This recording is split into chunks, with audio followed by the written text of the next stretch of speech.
चीन लोकंकर पसंद आमिर खान सिनेमा आउ गुपचुप चीन रो सांबादिक हिंदी रे कहिले आसंतु जानिबा एहार सर्विसेस खबर विषय रे। प्रधानमंत्री नरेंद्र मोदी वर्तमान एससीओ शिखर सम्मेलन पई चीन ग्रस्तर अछंती। से राष्ट्रपति सी जिनपिंग सह द्विपाक्षिक आलोचना करिवे। अमेरिकार वर्धित शुल्क धमकर पृष्ठभूमि रे एही बैठक अनुष्ठित हेउथिले मध्य एही बैठक को द्विपाक्षिक संपर्क को मजबूत करिबा एवं सांप्रदायिक प्रगति को आगकू बढ़ाइबा पई एक प्रयास भाव देखा जाउछि। एनडीटीवी रिपोर्टर गौरी द्विवेदी जड़े चीन सांबादिकांक सह कथा होइचंदी, जहांकर हिंदी नाम अंजलि। अंजलि चीन सरकारी गणमाध्यमर हिंदी विभाग रे अछंती। 7 वर्ष परे प्रधानमंत्री मोदींकर चीन ग्रस्त एवं परवर्ती परिवेश लोकंक सहित संपर्क उपरे कौन प्रभाव पकाइबो ताहा से कहिचंती।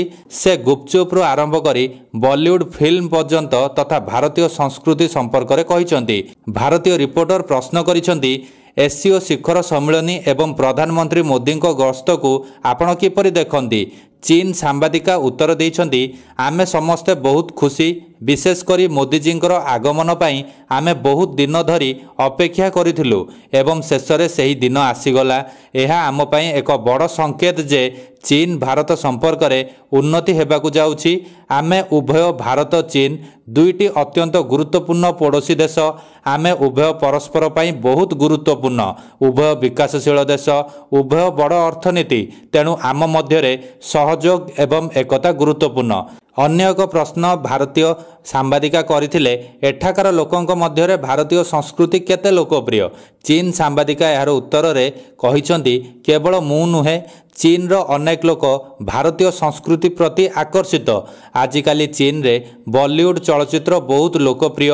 आमे समस्ते भारतीय संस्कृति को बहुत पसंद करू। भारतीय सांबादिका अन्य एक प्रश्न करथिले, एठारे चीन लोकंकर प्रिय बॉलीवुड अभिनेता किए।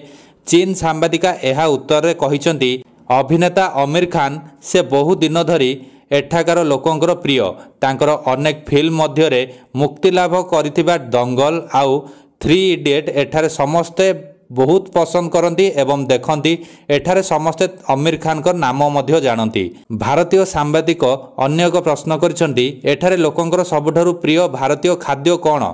चीन सांबादिका यार उत्तर रे रखिचंती, आजिकाली एठाकार सबुठारु प्रसिद्ध खाद्य होउची गुपचुप। यार कारण हेउची दंगल रे एक दृश्य अछि जेउठारे सेमाने गुपचुप खाउछंती।